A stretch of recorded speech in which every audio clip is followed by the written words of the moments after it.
Sheikh Muhammad Idi ni Mzigua wa Handeni, wa Tanzania, wa Kenya, wa Zanzibari na nchi zote karibu imefiwa sana, lakini Zigua nayo imefiwa sana pamoja na nyinyi. Ni katika vijukuu vya mtu ambaye anaitwa Samaka. Samaka ndio mtu wa kwanza aliyouingiza Uislamu katika Zigua kwa kishindo.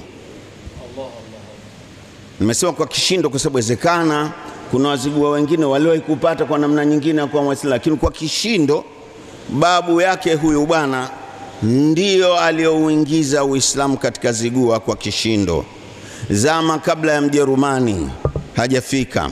Katika zama hizo kulikuwa kuna biashara ambazo zafanywa bara kwenda Zanzibari.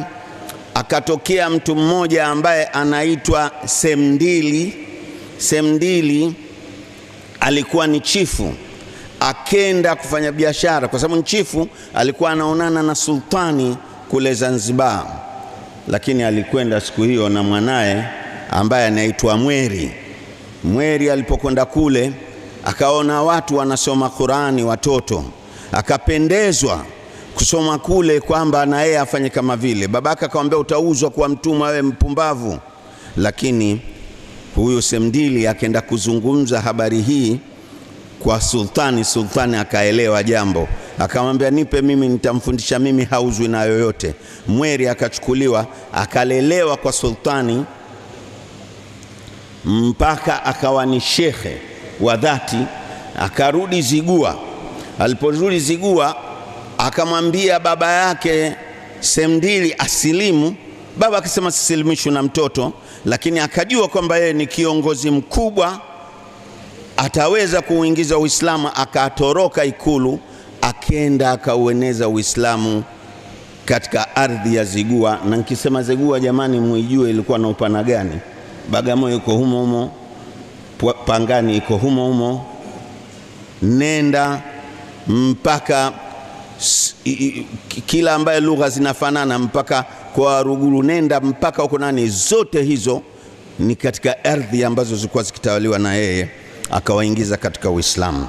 Akasafiri kwenda kuhiji.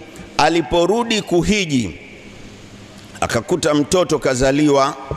Yule mtoto akamwita, kwa sababu umezaliwa wakati natoka Maka, basi wewe ni Maka, wewe ni Maka.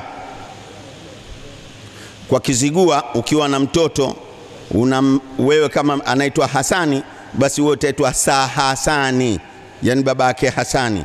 Kwa hiyo alipomzaa Maka yeye akawa ni Samaka. Naeleza ili muweze kujua, pengine ni dua ya Samaka ndiye alimwombea akawa hivyo. Baada ya Maka anakuja Samaka, Maka, Samaka, Maka, Samaka, Maka, Samaka. Yule aliyelala katika jeneza ni Samaka wa zama hizi kutoka katika mgongo wa huyo bwana. Na mimi ninazungumza na nyinyi hapa pia ni Samaka kutoka katika mgongo wa huyo bwana. Ukoo wa Samaka umefiwa. Umefiwa sana kama mlivyofiwa nyinyi.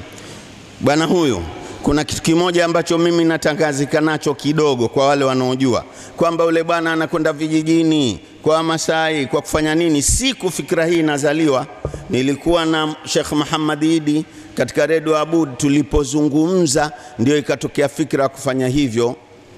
Leo sisi tumefiwa. Tumefiwa na mtu ambaye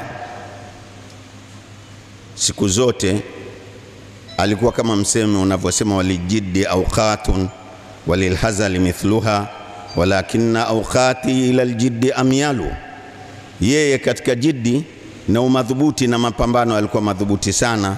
Tumefiwa na mtu ambaye maisha yake yote kayamaliza katika kuipigania dini. Mungu ampokee vizuri, amweke mahali pema. Mwenyezi Mungu, wewe ndiye ulimfundisha mtume asema Allahumma khulufni fi musibati, atakisema la ilaha inna lillahi wa inna ilaihi rajiun, Allahumma khulufni fi musibati, kwamba nipe badili katika msiba wangu. Basi Mungu atampa bora kuliko kile kilichoondoka. Kama tutapewa bora kuliko Muhammad Idi, basi hakika tunatakiwa tumshukuru Mungu. Wa hadha, assalamu alaikum wa rahmatullahi wa barakatuh.